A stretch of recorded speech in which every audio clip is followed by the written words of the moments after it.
പിതാവിൻ്റെയും പുത്രൻ്റെയും പരിശുദ്ധാത്മാവിൻ്റെയും നാമത്തിൽ ആമേൻ. എൻ്റെ പ്രിയപ്പെട്ടവരെ, ഇന്ന് എല്ലാവർക്കും സുപ്രഭാതം. ഇന്ന് ഫെബ്രുവരി 11 ചൊവ്വാഴ്ച. കർത്താവ് നിങ്ങളെല്ലാവരും അനുഗ്രഹിക്കട്ടെ എന്ന് ആത്മാർത്ഥമായി ആഗ്രഹിക്കുന്ന, ആശംസിക്കുകയും ചെയ്യുന്ന. നമുക്ക് പ്രാർത്ഥിക്കാം.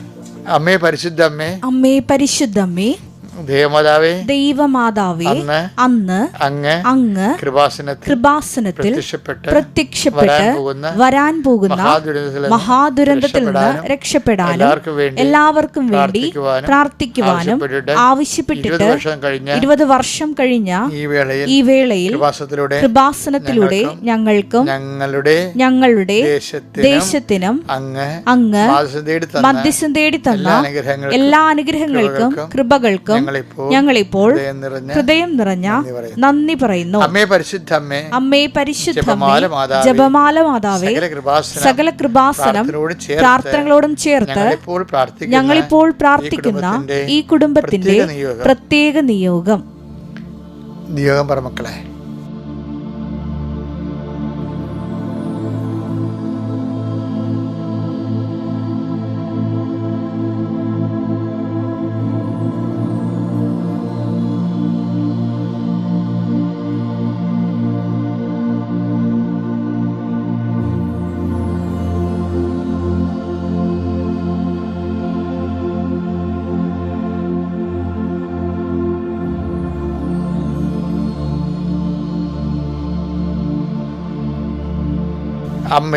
അമ്മയുടെ പ്രത്യക്ഷീകരണത്തിന്റെ ഈ ദ്വാദശക വേളയിൽ ഞങ്ങൾക്ക് സാധിച്ചു തരുവാൻ കനിയണമേ.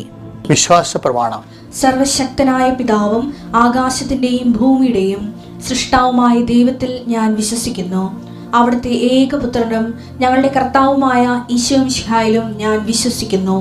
ഈ പുത്രൻ പരിശുദ്ധാത്മാവിനാൽ ഗർഭസ്ഥനായി കന്യകാമറിയത്തിൽ നിന്ന് പിറന്ന് പൊന്തിയോസ് പീലാത്തോസിന്റെ കാലത്ത് പീഡകൾ സഹിച്ച് കുരിശിൽ തറയ്ക്കപ്പെട്ട് മരിച്ച് അടക്കപ്പെട്ട് പാതാളങ്ങളിൽ ഇറങ്ങി മരിച്ചവരുടെ ഇടയിൽ നിന്ന് 3-ാം നാൾ ഉയർത്ത് സ്വർഗത്തിലേക്ക് എഴുന്നള്ളി സർവശക്തിയുള്ള പിതാവായ ദൈവത്തിന്റെ വലതുഭാഗത്തിരിക്കുന്നു. അവിടെ നിന്ന് ജീവിക്കുന്നവരെയും മരിച്ചവരെയും വിധിക്കുവാൻ വരുമെന്നും ഞാൻ വിശ്വസിക്കുന്നു. പരിശുദ്ധാത്മാവിലും ഞാൻ വിശ്വസിക്കുന്നു. വിശുദ്ധ കത്തോലിക്കാ സഭയിലും പുണ്യവാന്മാരുടെ ഐക്യത്തിലും പാപങ്ങളുടെ മോചനത്തിലും ശരീരത്തിന്റെ ഉയർപ്പിലും നിത്യമായ ജീവിതത്തിലും ഞാൻ വിശ്വസിക്കുന്നു. ആമേൻ. സ്വർഗ്ഗസ്ഥനായ ഞങ്ങളുടെ പിതാവേ, അങ്ങയുടെ നാമം പൂജിതമാകണമേ. അങ്ങയുടെ രാജ്യം വരണമേ. അങ്ങയുടെ തിരുമനസ് സ്വർഗത്തിലെ പോലെ ഭൂമിയിലും ആകണമേ. അന്നു വേണ്ടുന്ന ആഹാരം ഇന്ന് ഞങ്ങൾക്ക് തരണമേ. ഞങ്ങളോട് തെറ്റ് ചെയ്യുന്നവരോട് ഞങ്ങൾ ക്ഷമിക്കുന്നത് പോലെ ഞങ്ങളുടെ തെറ്റുകൾ ഞങ്ങളോടും ക്ഷമിക്കണമേ. ഞങ്ങളെ പ്രലോഭനത്തിൽ ഉൾപ്പെടുത്തരുതേ, തിന്മയിൽ ഞങ്ങൾ രക്ഷിക്കണമേ. ആമേൻ. നന്മ നിറഞ്ഞ മറിയമേ, സ്വസ്തി. കർത്താവ് അങ്ങയുടെ കൂടെ സ്ത്രീകളിൽ അങ്ങ് അനുഗ്രഹിക്കപ്പെട്ടവളാകുന്നു. അങ്ങയുടെ ഉദരത്തിൻ ഫലമായി ഈശോ അനുഗ്രഹിക്കപ്പെട്ടവനാകുന്നു. പരിശുദ്ധ മറിയമേ, തമ്പുരാന്റെ അമ്മേ, പാപികളായ ഞങ്ങൾക്ക് വേണ്ടി ഇപ്പോഴും ഞങ്ങളുടെ മരണസമയത്തും തമ്പുരാനോട് അപേക്ഷിക്കണമേ. ആമേൻ. എൻ്റെ പ്രിയപ്പെട്ടവരെ, പ്രാർത്ഥനയിലേക്ക് പോവുകയാണ്. അനുദിന അനുഗ്രഹ പ്രാർത്ഥന.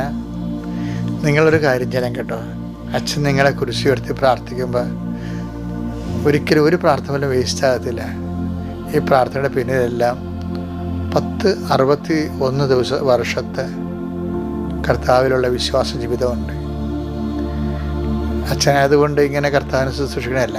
ഞാൻ അച്ഛൻ കുടുംബത്തിൽ വെച്ചും എല്ലാ വീട്ടിലൊക്കെ പോയി വനവാസം നടത്തുകയും പള്ളിയിൽ മഴയും കൊണ്ടൊക്കെ പോവുകയും എല്ലാ മഴയത്തും കാറ്റിനുമൊക്കെ ഒടിഞ്ഞ കൊടയും കൊണ്ട് പോകണത് എൻ്റെ ജീവിതത്തിൽ ഞാൻ എഴുതിയിട്ടുണ്ട്. അപ്പോൾ വലിയ കൊടക്കാലത്തെ ബന്ധങ്ങളാണത്. അതിന് ശേഷമാണെങ്കിലും ഒരു തുള്ളി സമയം പോലും വേസ്റ്റായിട്ടില്ല. എന്നെ ബൂസ്റ്റ് ചെയ്യാമെന്ന് നിങ്ങൾ ധരിക്കരുത്. നിങ്ങൾ പ്രാർത്ഥിക്കണപ്പോൾ പ്രാർത്ഥന സീരിയസ് ആയിട്ട് സ്വീകരിക്കണമെന്നാണ് എൻ്റെ അപേക്ഷ. അതാണ് ഞാൻ നിങ്ങളോട് പറഞ്ഞത്. സീരിയസ് ആയിട്ട് വേണം എല്ലാ കാര്യങ്ങളും ചെയ്യാൻ. Take God serious. കർത്താവെ, നിൻ്റെ ഉന്നതമായ നാമത്തെ ശ്വാസം ചെയ്യുന്നു. അങ്ങ് കർത്താവെ, ഞാനിത് പ്രാർത്ഥിക്കണത് അങ്ങയുടെ നാമത്തെ മഹത്വപ്പെടുത്താൻ വേണ്ടി മാത്രമല്ല. ഇന്നത്തെ പ്രഭാതത്തിലെ ഭാരവും മനസ്സിൻ്റെ ഭാരവുമായിട്ട് എഴുന്നേൽക്കുന്ന അനേകം മക്കളുണ്ട്. അബോർഷം വന്നുപോയ അമ്മമാർ, കുഞ്ഞുങ്ങൾ ഒരു കുഞ്ഞ് ജനിക്കുമെന്ന് ഓർത്ത് നിന്നിട്ട് അവസാനം മാസങ്ങൾ കൊണ്ട് കുഞ്ഞ് ജനിക്കേണ്ടതായിട്ട് കാത്തിരുന്നു. പക്ഷേ അപ്പോൾ പ്രഗ്നൻ്റായി. പിന്നീട് താമസിക്കാതെ അത് സ്പോട്ടിങ് ആയിപ്പോയി. കർത്താവ്, അങ്ങനെയുള്ളവരൊക്കെ ഞങ്ങൾ ഈ സമയത്ത് മനസ്സിൽ ഓർക്കുന്നുണ്ട് ഈശോയെ. അവരെല്ലാം ഓർത്ത് പ്രാർത്ഥിക്കുന്നു. ആരും എന്നോട് പറഞ്ഞതോ നേരത്തെ കേട്ടതിൻ്റെ ഓർമ്മയല്ല, എൻ്റെ മനസ്സിലിപ്പോൾ വന്നതാണ്. ഇത് കേൾക്കുന്ന ആരൊക്കെ ഉണ്ട്, അവരെല്ലാം കർത്താവ് ശ്രദ്ധിക്കുന്നുണ്ടെന്ന് നീ മനസ്സിലാക്കണം. ദൈവവേദനെ ഒരു സീല് ഇല്ലാത്തതിൻ്റെ പേരിൽ, സീല് മാഞ്ഞുപോയതിൻ്റെ പേരിൽ ജോലി നഷ്ടപ്പെടാൻ സാധ്യതയുള്ളവരെ കാണിക്കുന്നുണ്ട്. അതിനെല്ലാം റെക്ടിഫൈ ചെയ്യുന്നുണ്ട്. ഈശോ പറയുന്നുണ്ട്, നീ വിഷമിക്കരുതെന്ന് ഈശോ പറയുന്നു.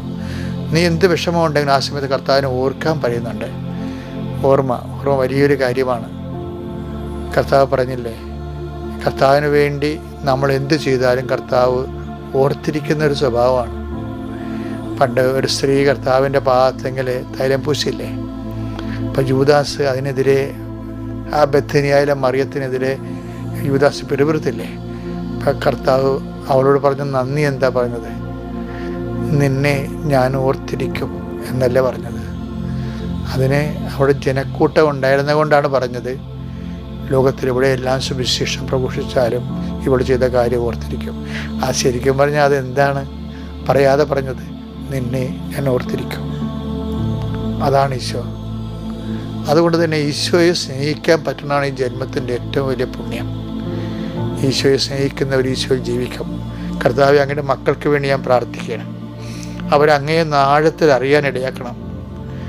അവരുടെ ഓരോ തകർച്ചകളിലും അവരെ നീ സന്ധിച്ചിട്ടുണ്ടെന്നും അവരെ അറിയാത്ത പല കാര്യങ്ങൾക്ക് അവരെ നീ സംരക്ഷിച്ചിട്ടുണ്ടെന്നും അവരെ നീ ബോധ്യപ്പെടുത്തി കൊടുക്കണം. എൻ്റെ കർത്താവിൻ്റെ ഉന്നതമായ നാമത്തിൽ രോഗികളെ ഞാൻ പ്രാർത്ഥിക്കുന്നു. ഈശോയെ, മരണം നടന്ന വീടുകളെ സംബന്ധിച്ച് ഉറ്റവർ മരിച്ചുപോയവരുണ്ട്. കുഞ്ഞുങ്ങളുമായിട്ട് ഇനി എന്ത് ചെയ്യുമെന്നറിയാൻ പാടില്ലാതെ വേദനിക്കുന്ന ജീവിത പങ്കാളികളുണ്ട്. അവരെല്ലാം ഞാൻ ഈ സമയത്ത് സമർപ്പിക്കുകയും കർത്താവിൻ്റെ കൈകളിലേക്ക് അമ്മയുടെ കൃപാസനം അൾത്താറെ ജീവനോടെ പ്രത്യക്ഷപ്പെട്ട അമ്മയുടെ മധ്യസ്ഥത ഞാൻ ഈശോയ്ക്ക് ഏൽപ്പിക്കുന്നു. വീട് പൊളിഞ്ഞു കിടക്കുന്നവരും, വീടില്ലാത്തവരും, ഉള്ള വീട്ടിൽ സമാധാനം ജീവിക്കാൻ പറ്റാത്തവരും, ഓരോരോ കല്യാണം വിവാഹവും ഒക്കെ നടന്നതിൻ്റെ പേര് ജീവിതത്തിൻ്റെ സമാധാനത്തിൻ്റെ അന്തരീക്ഷം തന്നെ നകർന്നു പോയവരുണ്ട്. വളരെ സമാധാനം ജീവിച്ച്, പക്ഷേ ഒരാൾ കല്യാണം കഴിച്ചപ്പോൾ അകപ്പെടെ അലൈൻമെൻ്റ് എല്ലാം തകർന്നു പോയി. അങ്ങനെ കല്യാണം കൊണ്ട് തകർന്ന മക്കളുണ്ട്. ഈശോയെ, അത് കല്യാണം കഴിക്കാതിരുന്നെങ്കിലെന്ന് ചിന്തിച്ചു പോണവരുണ്ട്. എങ്കിലും കർത്താവേ, അവർ ദൈവത്തോടുള്ള വാഗ്ദാനം, ദൈവത്തിൻ്റെ മനസ്സിൽ അനുസരിച്ചുകൊണ്ട് അവർ ഒരു ദൈവവിളി പോലെ വിവാഹം കഴിച്ചു. അവർക്ക് എന്തെങ്കിലും പാളിച്ചകൾ ഉണ്ടായി പോയിട്ടുണ്ടെങ്കിൽ, തകർച്ച ഉണ്ടായിട്ടുണ്ടെങ്കിൽ ഇന്ന് നീ അത് ഏറ്റെടുക്കണം. ഞാൻ നിൻ്റെ തിരുസന്നിധി കണ്ണീരോടെ പ്രാർത്ഥിക്കുകയാണ്. അവർക്ക് സ്വന്തമായിട്ട് അവർ ഉറ്റവർ ഉടയവർ എത്ര വലിയ ആൾക്കാരാണെങ്കിൽ ഉണ്ടെന്ന് പറഞ്ഞാലും ചില സമയത്ത് മനുഷ്യൻ പോകും, മറന്നു പോകും, മയങ്ങിപ്പോകും. പക്ഷേ ഇസ്രായേലിൻ്റെ രക്ഷകൻ സങ്കീർത്തനം 121:4 പറയുന്നു, ഇസ്രായേലിൻ്റെ രക്ഷകൻ മയങ്ങുകയില്ല, ഉറങ്ങുകയില്ല. ഉറങ്ങാത്ത നല്ലയിടയനായ ആടുകൾക്ക് മുമ്പേ നടക്കുന്ന കർത്താവിൻ്റെ സന്നിധിയിൽ ഞാൻ തകർന്നു പോയ മക്കളെ ജനക്കൂട്ടത്തെ കണ്ടപ്പോൾ അനുകമ്പ തോന്നിയെന്ന് എഴുതിയിട്ടുണ്ട്. 6:34 മർക്കോസിൻ്റെ സുവിശേഷത്തെ. കർത്താവെ, അനുകമ്പ അങ്ങയുടെ മക്കളോട് തോന്നണമെന്ന് പ്രാർത്ഥിക്കുന്നു. എൻ്റെ കർത്താവിൻ്റെ ഉന്നതമായ നാമത്തിൽ, സഭയുടെ അധികാരത്തിൽ, കുരിശിൻ്റെ അടയാളത്തിൽ, ദൈവശക്തിയെ നീ അനുഗ്രഹിക്കപ്പെടുകയും ഈ അനുഗ്രഹത്തിൻ്റെ സന്തോഷം നീ ഇന്ന് അനുഭവിക്കാൻ നീ ഉറങ്ങുന്നത് വരെ ഇന്ന് ഇറങ്ങി നിൽക്കട്ടെ എന്ന് പ്രാർത്ഥിക്കുന്നു. നമ്മൾ ഇന്നത്തെ സുവിശേഷം വായിക്കുന്നത് മർക്കോസ് 6:34. അവൻ കരക്കിറങ്ങിയപ്പോൾ വലിയ ഒരു ജനക്കൂട്ടത്തെ കണ്ടു.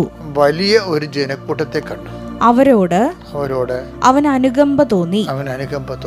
കാരണം അവർ ഇടയനില്ലാത്ത ആട്ടിൻപറ്റം പോലെ ആയിരുന്നു. അവൻ അവരെ പല കാര്യങ്ങളും പഠിപ്പിക്കാൻ തുടങ്ങി.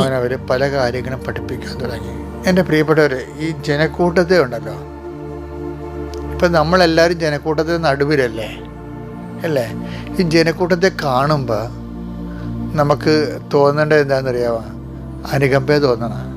അപ്പോൾ നിങ്ങളോർക്കും ജനക്കൂട്ടം എവിടെ ഉണ്ട്? മീറ്റിങ്ങിലാണ്, കൺവെൻഷനിലാണ്, അതാ മീറ്റിങ്ങിലാണ്? ഒന്നുമല്ല, നമ്മുടെ വാട്സപ്പ് തന്നെ ഒരു ജനക്കൂട്ടമാണ് അല്ലേ? നമ്മുടെ ഇമെയിലും ഓൺലൈൻ പരിപാടികളെല്ലാം ജനക്കൂട്ടമല്ലേ? ജനക്കൂട്ടത്തെ കാണുമ്പോൾ എന്ത് ചെയ്യണം? നമുക്ക് അനുകമ്പ തോന്നണം. എന്താ കാര്യം? അവരിടയില്ലാത്ത ആടുകളാണെന്ന്. എന്നുവെച്ചാൽ കർത്താവിന് വിശ്വാസമില്ലാത്തവരുണ്ട്, അതിലവരില്ലേ. അപ്പം നിങ്ങൾക്ക് ഇതുപോലുള്ള സംഭവങ്ങൾ അവർക്ക് ഷെയർ ചെയ്ത് കൊടുക്കണം. അപ്പോൾ രണ്ട് കാര്യം സംഭവിക്കും. ഒന്ന്, നിങ്ങളെ അവർ ബ്ലോക്ക് ചെയ്യും. കാര്യം അവർ ദൈവത്തിൻ്റെ ക്രിസ്തുവിനുള്ളവരാണെങ്കിൽ. Take the word of God. Markose 9:41. Markose 9:41. സത്യമായി ഞാൻ നിങ്ങളോട് പറയുന്നു, സത്യമായി ഞാൻ നിങ്ങളോട് പറയുന്നു, നിങ്ങൾ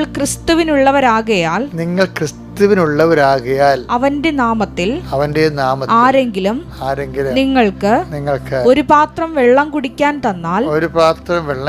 തന്നാൽ അവന് പ്രതിഫലം ലഭിക്കാതിരിക്കുകയില്ല.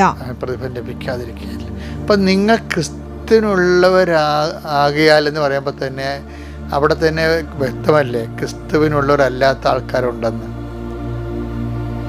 പക്ഷെ ക്രിസ്തുവിനുള്ളവരാണ്, പക്ഷെ അവർക്ക് ക്രിസ്തുവിനെ കിട്ടണില്ല. പക്ഷേ ക്രിസ്തുവിനെ കൊടുക്കാൻ ആരുമില്ല. അങ്ങനെയുള്ള സമയത്ത് കർത്താവ് ചോദിക്കുന്ന ചോദ്യമുണ്ട്. എന്താണ്? ആരെ ഞാൻ അയക്കും? ആര് നമുക്ക് വേണ്ടി പോകും? ഐസയില്ലേ? ഏശയ്യ 6:8. അതിനുശേഷം കർത്താവ് അരുൾ ചെയ്യുന്നത് ഞാൻ കേട്ടു. ആരെയാണ് ഞാൻ അയക്കുക? ആരാണ് നമുക്ക് വേണ്ടി പോവുക? അപ്പോൾ ഞാൻ പറഞ്ഞു, ഇതാ ഞാൻ, എന്നെ അയച്ചാലും. ഇതിനകത്ത് വരുന്നൊരു വിഷയമുണ്ടല്ലോ, ഈ കർത്താവിന് വേണ്ടി ആരെ ഞാൻ അയക്കും. അത് എന്നും സൂര്യനുള്ളിടത്തോളം കാലം ഈ ചോദ്യം ദൈവം ചോദിച്ചുകൊണ്ടേയിരിക്കും, ആരെ ഞാൻ അയക്കും. പക്ഷേ എനിക്ക് പലപ്പോഴും തോന്നിയിരിക്കുന്നത് രണ്ടാമത്തെ ക്വസ്റ്റ്യനാണോ, കാറ്റഗോറിക്കൽ ക്വസ്റ്റ്യൻ. എന്താണ്? ആര് എനിക്ക് വേണ്ടി പോകും? എല്ലാവരും പോകുകയെ, ചിലപ്പോൾ അവരുടെ കുടുംബത്തിന് വേണ്ടിയൊക്കെയും പോണത്. എനിക്കിതുപോലെ വേസ്റ്റുള്ള ഒരു കാര്യം, എല്ലാവരും ഭയങ്കര കഠിനാധ്വാനമാണ്. എന്താണ്? സ്വന്തം വയറ്റിപ്പഴപ്പിന് വേണ്ടിയും കുടുംബത്തിന് വേണ്ടിയും. ക്രിസ്തുവിന് വേണ്ടി എന്താ ചെയ്യണം? നമ്മൾ എന്താ ചെയ്യണത്? പള്ളിയിൽ പോകും എന്ന് പറയും. എന്ത് പള്ളിയിൽ പോയിട്ട് നിങ്ങൾക്ക് എന്താ ക്രിസ്തു എന്ത് കിട്ടാനാണ്? വിശ്വാസം നിലനിൽക്കും, അത് നിൻ്റെ കടമയല്ലേ. എക്സ്ട്രാ ആയിട്ടില്ലേ മത്തായിയുടെ സുവിശേഷം, കർത്താവിൻ്റെ മനസ്സിരിപ്പായില്ലാതെ മത്തായിയുടെ സുവിശേഷം എന്താ പറഞ്ഞാൽ, വിശേഷ വിധിയായി നിങ്ങൾ എന്താണ് ചെയ്യണത്? കൽപ്പിക്കപ്പെട്ട എല്ലാം ചെയ്തുകൊണ്ട് നന്ദിയൊന്നും കിട്ടത്തില്ല. ദൈവദൃസന്നിധി അതിലെ കൽപ്പിക്കപ്പെട്ടല്ല 17 ലൂക്കയുടെ 17-ാം അധ്യായം. ലൂക്ക 17:10. ലൂക്ക 17:10. ഇതുപോലെ തന്നെ നിങ്ങളും കൽപ്പിക്കപ്പെട്ടവയെല്ലാം ചെയ്തതിന് ശേഷം ഞങ്ങൾ പ്രയോജനമില്ലാത്ത ദാസന്മാരാണ്, കടമ നിർവഹിച്ചതേയുള്ളൂ എന്ന് പറയുവിൻ. അതെന്താ പ്രശ്നം വെച്ചാൽ, നമ്മൾ ഒരു ഇപ്പം നിങ്ങൾക്ക് 5 മക്കളുണ്ട്, 2 മക്കളുണ്ട്. മക്കളുടെ കാര്യം നോക്കിക്കഴിഞ്ഞാൽ, മക്കളുടെ മാത്രം കാര്യം നോക്കിയാണ് ഞാൻ ജീവിക്കണത്. ഈ മക്കളുടെ കാര്യം നോക്കിക്കഴിഞ്ഞാൽ എന്താണ്? നിങ്ങൾ കൽപ്പിക്കപ്പെടുക ചെയ്തതിന് ശേഷം പിന്നെന്താ? ദാസന്മാരാണ്, പക്ഷേ വലിയ പ്രയോജനമൊന്നുമില്ല. ആർക്ക് പ്രയോജനമില്ല? ദൈവത്തിന്. എന്താ കാര്യം? വിശേഷ വിധിയായി നിങ്ങൾ എന്താണ് ചെയ്യണത്? വിശ്വാസ കൈമാറ്റത്തിന് വേണ്ടിയും ക്രിസ്തുവിൽ മറ്റുള്ളവർ വളർന്നു വരാൻ വേണ്ടിയും നമ്മൾ എന്താണ് ചെയ്യണത്? ഓരോ ദിവസവും നമ്മുടെ ജീവിതത്തെ അർത്ഥവത്താക്കണത് ഈ വിശേഷ വിധിയായി ക്രിസ്തുവിന് വേണ്ടി നിലനിൽക്കുന്നതാണ്. അങ്ങനെ ഒരു ദിവസം ഞാൻ നിങ്ങൾക്ക് ആശംസിക്കുന്നു. ഇന്നത്തെ ദിവസം കൊണ്ട് നിങ്ങൾ നഷ്ടപ്പെട്ട കൃപ തിരിച്ചു പിടിക്കാൻ ദൈവം നിങ്ങളെ സഹായിക്കട്ടെ. Praise the Lord.